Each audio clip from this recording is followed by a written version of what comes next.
Los países de todo el mundo se están ahogando en la deuda y el motivo es que los gobiernos han estado pidiendo préstamos para sostener sus economías.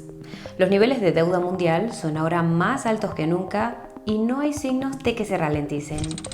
Hoy revelaremos qué países tienen dificultades para hacer frente a su deuda, cómo piensan abordar su enorme déficit y qué significa todo esto para la economía mundial. A principios de 2022 publicamos un vídeo centrado en la burbuja de deuda mundial. No obstante, desde entonces esta burbuja ha crecido aún más, por lo que hemos pensado que era hora de actualizarlo. Como referencia, cuando se publicó ese vídeo, la deuda mundial total era de 226 billones de dólares. Hoy el Instituto de Finanzas Internacionales sitúa la cifra en 315 billones de dólares. Eso supone un aumento de casi 100 billones de dólares en poco más de 2 años. Una locura. Pero, ¿de qué se compone realmente la deuda? Pues bien, para simplificar el asunto, la deuda nacional está formada por 3 componentes: la deuda de las empresas, de los hogares y de los gobiernos. La deuda de las empresas o deuda corporativa se crea cuando una empresa pide dinero prestado, ya sea a bancos, inversores o instituciones, para ayudar a hacer crecer su negocio. Este dinero puede venir en forma de bonos, préstamos o pagarés y suele utilizarse para ampliar el negocio, pagar facturas e invertir en el futuro de la empresa. Obviamente, la pandemia creó problemas imprevistos y como resultado, muchas empresas acabaron pidiendo dinero prestado para mantener las luces encendidas. Esta deuda se emitió con tipos de interés mínimos históricos gracias a la actuación de la Reserva Federal y otros bancos centrales. Para muchos, esto supuso un salvavidas muy necesario. Otros lo vieron como una oportunidad para solicitar enormes préstamos que de otro modo no podrían permitirse. El problema fue que los tipos de interés no se mantuvieron bajos durante mucho tiempo. Muy pronto la Reserva Federal apagó la impresora de dinero y empezó a subir los tipos de interés y lo hizo a lo grande. De hecho, en el momento de grabar este vídeo, los tipos de interés están en el 5.5%, un nivel que los Estados Unidos no había visto desde 2001. Esto ha provocado que muchas empresas solo puedan devolver los intereses de estos préstamos sin poder crecer. Son las llamadas empresas zombie, empresas que solo existen gracias al dinero que han pedido prestado. Para muchas empresas zombies, la situación ha sido tan complicada que han quebrado durante los 2 últimos años. Por cierto, si te está gustando el vídeo hasta ahora, pulsa el botón de me gusta para darle un empujón, suscríbete y dale a la campanita de notificación para no perderte el próximo. Y si quieres ahorrar dinero, visita la página de ofertas de Coinburó. Allí encontrarás descuentos en las comisiones de trading de hasta el 70% y bonificaciones de inscripción de hasta $100.000, así como descuentos en algunos de los mejores monederos hardware del mercado. El enlace está en la descripción. La deuda de los hogares es un término que incluye tanto la deuda de los consumidores como las hipotecas. Básicamente, combina el total de la deuda de consumo de cada persona que vive en un hogar más los gastos hipotecarios. La deuda de consumo incluye los préstamos cotidianos, como la deuda de las tarjetas de crédito, los préstamos estudiantiles, los préstamos para automóviles, los préstamos personales, etc. Y a medida que la gente sigue sintiendo las presiones de la economía posterior a la pandemia, son más los que han recurrido a pedir dinero prestado para salir adelante. Esto es algo de lo que hablamos en nuestro vídeo Comprar ahora, pagar después, que dejaremos enlazado en la descripción. Pero con mucho, el mayor contribuyente es la deuda de los gobiernos o deuda pública, que se refiere a la cantidad de dinero que pide prestado un gobierno para financiar sus gastos, proyectos de desarrollo y déficit presupuestarios. Los gobiernos obtienen este dinero emitiendo bonos y vendiéndolos a los inversores con la garantía de que se les devolverá el dinero. Los economistas suelen medir la deuda pública en relación con el Producto Interior Bruto o PIB de un país.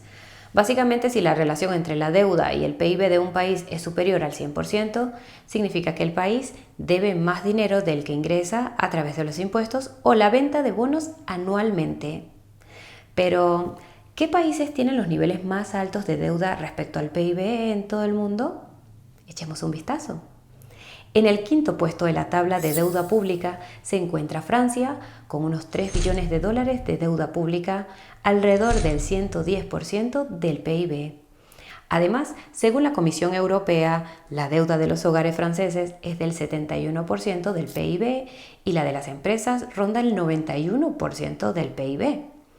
La economía francesa ha experimentado problemas durante décadas y no ha tenido un presupuesto equilibrado desde 1973.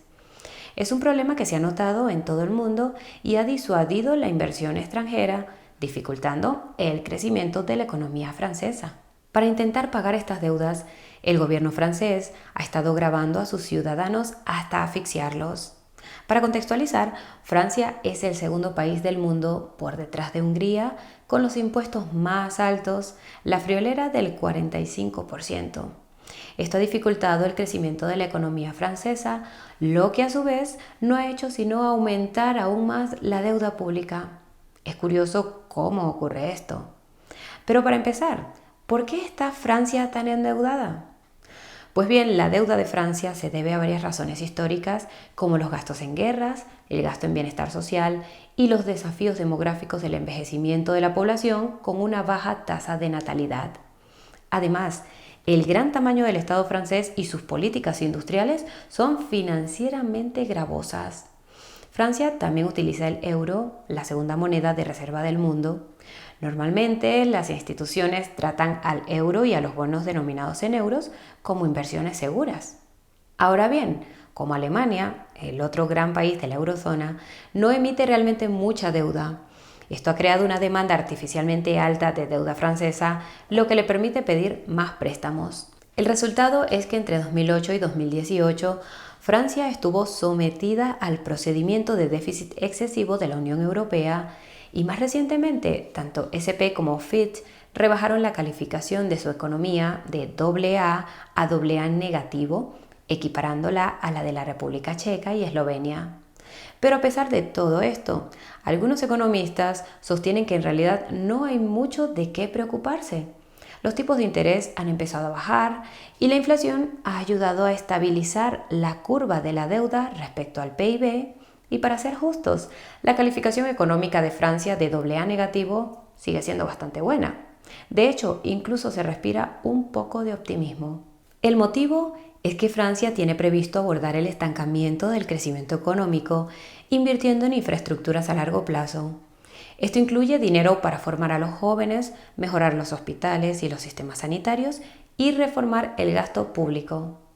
También se hace hincapié en las inversiones ecológicas, como la construcción de transportes sostenibles y la descarbonización del sector industrial, y en las inversiones digitales en aspectos como la mejora de la banda ancha, la ciberseguridad, la computación cuántica y los servicios en la nube.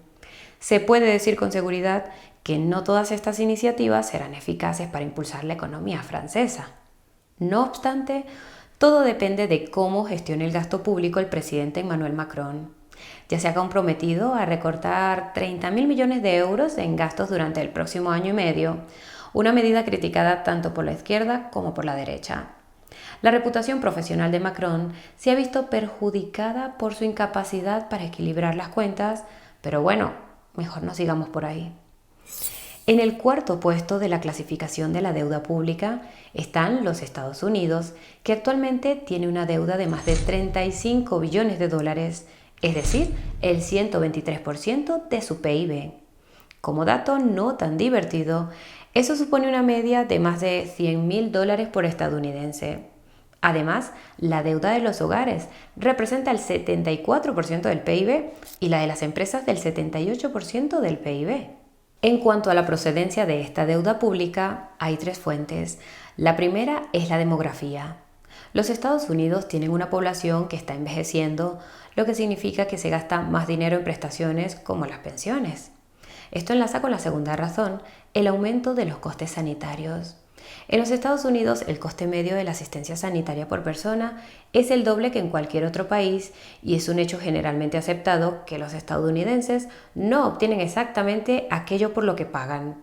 No obstante, hay un factor atípico que ha contribuido a la deuda pública y es el gasto excesivo y la insuficiencia de impuestos. Para contextualizar, solo en 2023 los Estados Unidos ingresaron 4.4 billones de dólares, pero gastaron 6.1 billones. Un cálculo rápido te dice que este país tuvo que pedir prestados los 1.7 billones de dólares restantes. Añade eso al montón ya existente de deuda. Y por si esto no fuera suficientemente preocupante, tómate un segundo para considerar que los intereses de esta deuda están creciendo a un ritmo alarmante a razón de 2.400 millones de dólares al día. De hecho, en marzo del año pasado, el servicio de esta deuda representaba hasta el 12% del gasto federal. Por tanto, no es de extrañar que el 84% de los votantes de los Estados Unidos quieran que la deuda sea una prioridad del gobierno. Se trata de una preocupación de ambos partidos, pero desgraciadamente no hay forma fácil de hacer recortes y aumentar los ingresos sin afectar negativamente a los ciudadanos estadounidenses. Lógicamente, los políticos han presentado planes para recortar el gasto público y aumentar los impuestos para reequilibrar las cuentas, pero muchos de estos planes incluyen recortar el gasto en programas de prestaciones sociales y aumentar los impuestos afectaría negativamente a los mercados, lo que podría reducir los ingresos fiscales generales. Pero espera, aún hay más. Al mismo tiempo, no hay ningún deseo de recortar el excesivo gasto militar del gobierno de los Estados Unidos, dadas las crecientes tensiones geopolíticas. De hecho, los políticos de ambos bandos han tenido la costumbre de pedir dinero prestado para ampliar el gasto federal destinado a financiar guerras, recortes fiscales, asistencia sanitaria y medidas de emergencia, como las recesiones. No obstante, existe un riesgo real de que esta deuda pueda tener graves consecuencias, sobre todo ahora que los Estados Unidos han eliminado por completo su techo de deuda. Si has visto nuestro video al respecto, sabrás que esto ocurrió en enero del año pasado. Dejaremos un enlace a ese video en la descripción. La cuestión es que si los Estados Unidos incumplen el pago de la deuda, aunque solo sea por un momento, los inversores mundiales recurrirán a deudas gubernamentales alternativas en busca de una inversión más segura. Esto solo empeoraría aún más el déficit, lo que ralentizaría aún más la economía. No importa que la deuda del gobierno de los Estados Unidos sea la base de todo el sistema financiero, es la principal forma de garantía. En tercer lugar está Singapur, que tiene alrededor de 850.000 millones de dólares de deuda.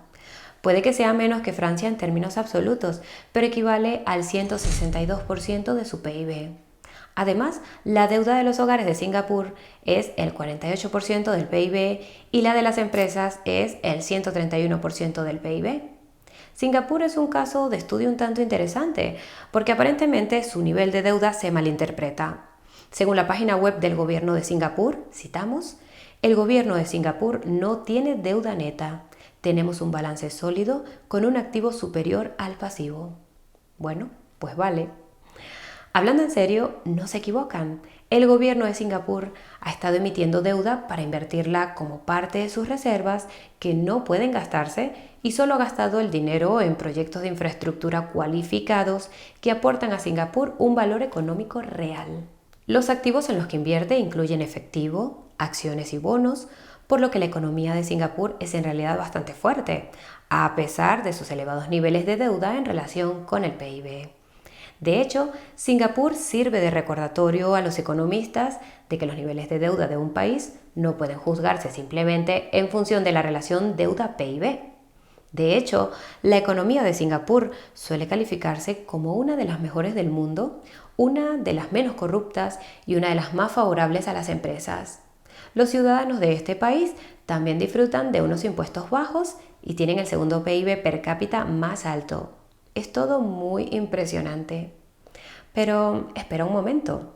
Si los residentes no tienen que pagar grandes cantidades de impuestos, ¿de dónde financia el gobierno esta inversión en activos? Pues bien, Temasek Holdings, el fondo soberano de Singapur, posee participaciones mayoritarias en las mayores empresas del país, lo que les ayuda a obtener aún más ingresos. Además, la ubicación de Singapur la convierte en un hub para el comercio y las finanzas internacionales por su proximidad a los principales mercados del mundo, sobre todo de Asia. Y con un entorno favorable a las empresas y una economía bien diversificada con una mezcla de todo tipo de industrias, al gobierno de Singapur no le faltan pasteles en los que meter los dedos. En el segundo puesto de la tabla de deuda está Italia. Con unos 3.1 billones de dólares, la proporción de la deuda italiana sobre el PIB es del 139%. En particular, la deuda italiana ha superado el 100% del PIB desde la década de 1990. Además, la deuda de los hogares italianos representa el 41% de su PIB y la de las empresas el 68%. Históricamente, la economía italiana ha sufrido algunos reveses. Por un lado, Italia siempre ha tenido un enorme problema de evasión fiscal que se calcula que le cuesta unos 132.000 millones de euros de ingresos fiscales al año. En la década de 1970, Italia se vio afectada por la crisis mundial del petróleo en un momento en que la inflación ya era elevada y los niveles de empleo eran relativamente bajos. Como consecuencia, el gobierno italiano tenía un déficit presupuestario de alrededor del 10% de su PIB, el más alto de cualquier país industrializado del mundo. Debido a ello, la lira, la moneda italiana de la época, perdió alrededor del 70% de su valor en tan solo 10 cortos años, lo que supuso toda una señal de alarma para los inversores extranjeros. Esto contribuyó a que el PIB de Italia se ralentizara durante los 5 años siguientes antes de que explotara al alza. Esta explosión tampoco fue pequeña. En 1992, Italia había triplicado su producción económica. Pero, ¿cómo lo consiguieron? Pues bien, en primer lugar, abordaron la inflación a lo grande. Para contextualizar, en 1980 la inflación era del 20.6%. Solo 7 años después, la inflación había caído al 4.7%. Italia empezó entonces a producir materiales de alta calidad utilizados en algunas de las marcas más importantes del mundo, desde bolsos de Gucci hasta los asientos del interior de un Ferrari. En el ámbito de la calidad y la artesanía, Italia se convirtió en un referente. No obstante, la situación empeoró en la década de 1990, cuando el gobierno empezó a bajar los impuestos y a aumentar el gasto fiscal, lo que se tradujo en, lo has adivinado, más deuda pública. La cuestión es que aunque esté cerca del primer puesto de nuestra clasificación, la economía italiana ha demostrado ser resistente y parece estar al borde de otro auge económico. Siempre que su economía ha sufrido un bache, la recuperación ha sido asombrosa. Como puedes ver en este gráfico, la situación ha ido cambiando desde 2020 tras la pandemia. De hecho, la recuperación de Italia tras la pandemia ha sido superior a la de Francia, Alemania y el Reino Unido juntos. Si la historia se repite, podríamos ver cómo el ratio deuda-PIB de Italia cae bruscamente. La primera ministra Giorgia Meloni, que llegó al poder en octubre de 2022, tiene ahora la difícil tarea de reconducir la economía italiana y planea recortar impuestos y aumentar el gasto con la esperanza de que esto reactive la economía. Veamos cómo le va. Muy bien, es hora de conocer al ganador o perdedor, según se mire. A la cabeza de la tabla de la deuda de nuestros gobiernos, con la asombrosa cifra de 4.5 billones de dólares de deuda, está Japón. El resultado es una deuda pública en relación con el PIB del 254%. Sí, lo has oído bien.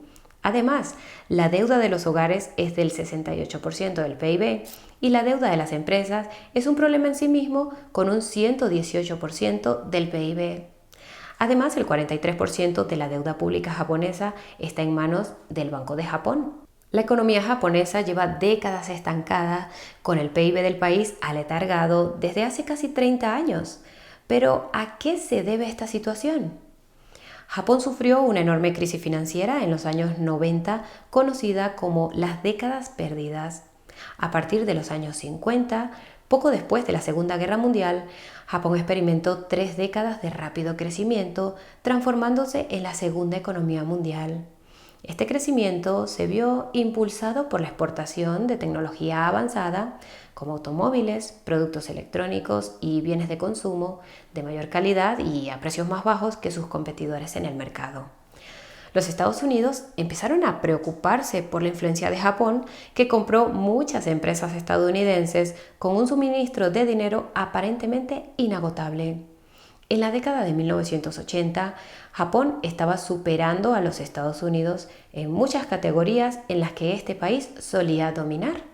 No obstante, el suministro de efectivo de Japón no era infinito.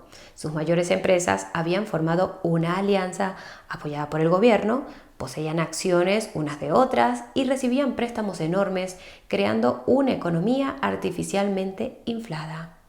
La burbuja estalló en los años 90, dejando al descubierto muchas empresas zombies que de otro modo habrían quebrado. Esto puso fin a 3 décadas de rápido crecimiento e inició las 3 décadas de estancamiento, conocidas, como ya hemos indicado, como las décadas perdidas. Japón nunca se ha recuperado del todo y las razones siguen sin estar claras. Una teoría popular es que Japón tiene una recesión de balance en la que los hogares y las empresas se habían endeudado demasiado al subir los precios de los activos. Cuando los precios de los activos se desplomaron, la atención pasó a centrarse en el pago de las deudas en lugar de endeudarse más. De hecho, el Banco de Japón incluso intentó recortar las tasas de inflación para fomentar el gasto, pero no funcionó. A medida que ha ido avanzando la crisis, ha aumentado el riesgo de deflación.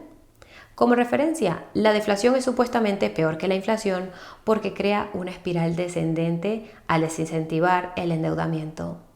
Para evitarlo, el Banco de Japón encontró formas de inyectar dinero en la economía y mantener los precios altos comprando montones de bonos de empresas y gobiernos, en otras palabras, flexibilización cuantitativa. Y como dato curioso, Japón ha realizado más flexibilización cuantitativa que ningún otro país del mundo y es en gran parte la razón por la que la proporción de deuda respecto al PIB es tan endemoniadamente alta. Entre 2016 y 2023, el Banco de Japón incluso puso en marcha medidas de control de la curva de rendimientos, comprando suficiente deuda para mantener los costes de endeudamiento de los gobiernos por debajo de un determinado nivel, ya que cualquier aumento de los costes del servicio de la deuda añadiría miles de millones a la deuda. El único problema es que esto no es sostenible. En algún momento el yen perderá demasiado valor debido a toda la impresión de dinero de facto. Hay quien dirá que esto ya está ocurriendo, pues el yen ha perdido casi el 50% de su valor frente al dólar durante los últimos años. En algún momento el Banco de Japón tendrá que empezar a subir los tipos para salvar al yen y parece que el Banco Central ha estado haciendo movimientos en esa dirección. El problema es que se corre el riesgo de deshacer el llamado carry trade, a través del cual los inversores tomaban yenes prestados a tipos bajos para comprar otros activos. Esto es algo que podría provocar la implosión de los mercados, pero ese es un tema para otra ocasión. Y hasta aquí el vídeo de hoy.